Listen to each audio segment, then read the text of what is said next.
Okay.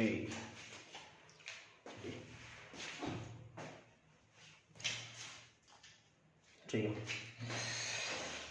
अभी तो सब सो रहे होंगे।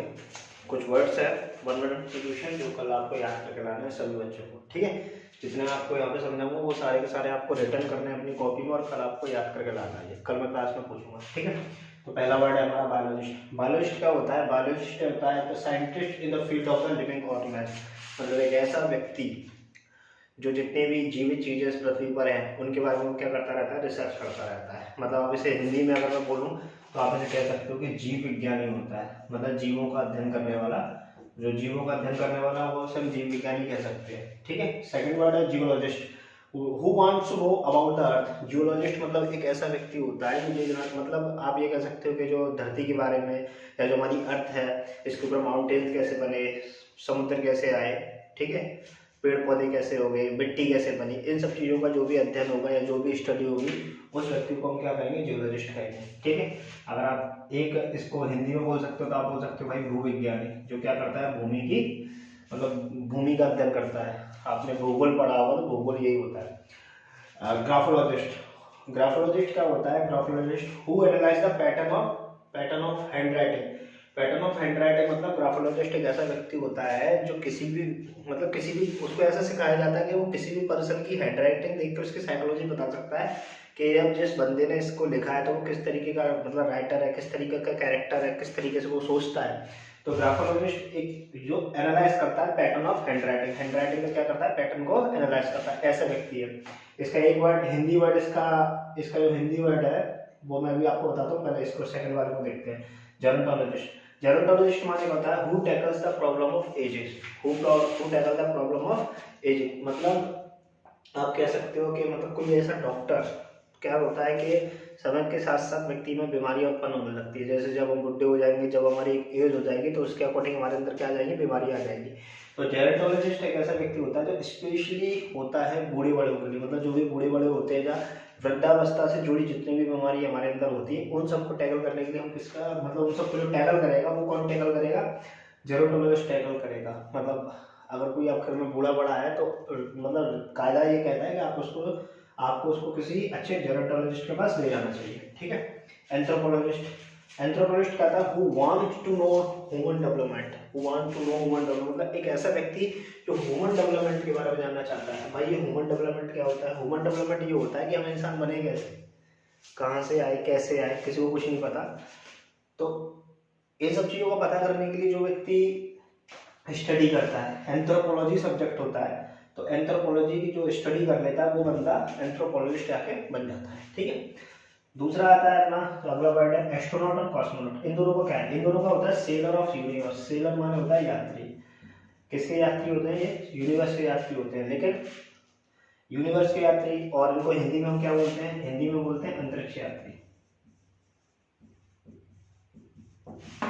ठीक है। हिंदी में क्या बोलते हैं? उनको अंतरिक्ष यात्री बोलते हैं। अब अंतरिक्ष यात्री बोलते हैं तो एस्ट्रोनॉट और कॉस्मोनॉट में क्या अंतर है? एक्चुअली क्या होता है, जो अमेरिकन होते हैं वो अंतरिक्ष यात्री को एस्ट्रोनॉट बोलते हैं और जो रशियन होते हैं वो अंतरिक्ष यात्री को कॉस्मोनॉट बोलते हैं। और इनमें कोई बेसिक डिफरेंस नहीं है कि जो रशियन होता है रशियन में कॉस्मोनॉट बोला जाता है और अमेरिका में एस्ट्रोनॉट बोला जाता है, इंडिया में एस्ट्रोनॉट बोला जाता है। दोनों का एक ही अर्थ निकलता है, वो होता है अंतरिक्ष यात्री, ठीक है। इसका अगला आता है जूलॉजिस्ट। जूलॉजिस्ट मतलब होता है who want to know the animal life, मतलब एक ऐसा व्यक्ति जो एनिमल लाइफ के बारे में जानना चाहता है। मतलब आप इसे हिंदी में कह सकते हो जंतु विज्ञानी। जंतु विज्ञानी मतलब जो जंतुओं का अध्ययन करता है। याद करने का तरीका बहुत बढ़िया है, कोई दिक्कत नहीं। जू में क्या होता है? जंतु होते हैं, जानवर होते हैं, तो यहाँ से कुछ चीज याद हो जाएगी, तो कोई बड़ी बात नहीं है याद करना। एंटोमोलॉजिस्ट। एंटोमोलॉजिस्ट माने होता है साइंटिस्ट ऑफ द इंसेक्ट, मतलब एक ऐसा व्यक्ति जो कीड़े मकोड़ों के बारे में अध्ययन करता है। जैसे आप कीट विज्ञानी कह सकते हो। कीट विज्ञानी मतलब जो कीड़े मकोड़ों का अध्ययन करता है उसे एंटोमोलॉजिस्ट कहते हैं, एंटोमोलॉजिस्ट कहते हैं, सॉरी। अगला आता है philologist who studies of literary text and oral writing. Actually में क्या होता है, आपने एक वर्ड लिंग्विस्टिक सुना होता है। लिंग्विस्टिक एक वर्ड है, नहीं सुना होगा तो मैं लिख देता हूँ।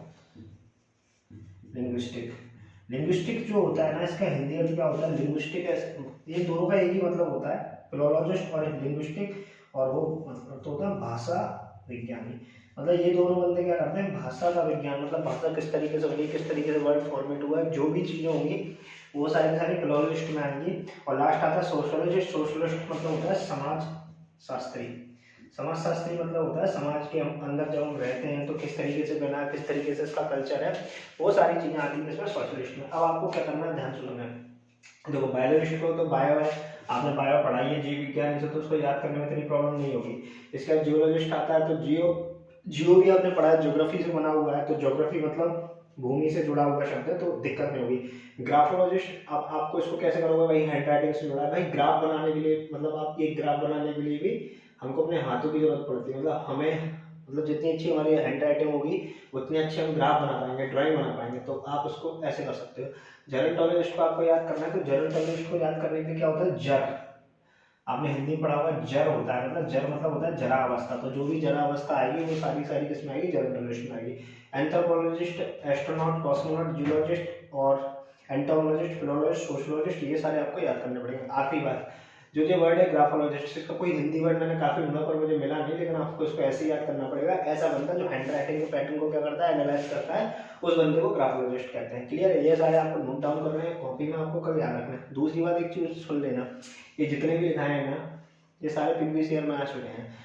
और आपको जब आप इसे याद कर लोगे, जब आप प्रीवियस ईयर के पेपर लगाओगे, जो कि आप लगाते नहीं हो, आपको लगाना चाहिए, क्योंकि इससे हमको रियलिटी में एनालाइज होता है कि पेपर का पैटर्न क्या है और टीचर सामने वाला कैसा पढ़ा रहा है। तो आपको क्या करना है, ये सारे आपको याद करने हैं, और आने वाले जो प्रीवियस पेपर है, आपको प्रीवियस पेपर में आपको ये सारे के सारे क्या हो जाएंगे, मिल जाएंगे। ठीक है, तो बेस्ट ऑफ लक। और इस वीडियो को ध्यान से देखें, उनको समझना, उनको याद कर लें बस। डेली टू डेली वीडियो डालेंगे, और डेली टू डेली आपके लिए मतलब अच्छे अच्छे वन वर्ड सब्स्टिट्यूशन जो प्रीवियस ईयर में आ चुके हैं और इनके आने की संभावना है, उसको मैं डालता रहूँगा यहाँ पर। क्लियर है। दूसरी बात करते हैं ग्रामर की, तो धीरे धीरे मैं कोशिश करूंगा कि ग्रामर के भी एक दो वीडियो आपको डालूंगा, आप फिर खुद देखना कि आपको समझ में आ रहा है कि नहीं आ रहा है। लेकिन अभी तो आपको केवल one word substitution, medium phrases और सिनोनिम सेंटोनिम जो प्रीवियस ईयर में आ चुके हैं वो मिल जाएंगे। ठीक है, okay, thank you, best of luck. Okay.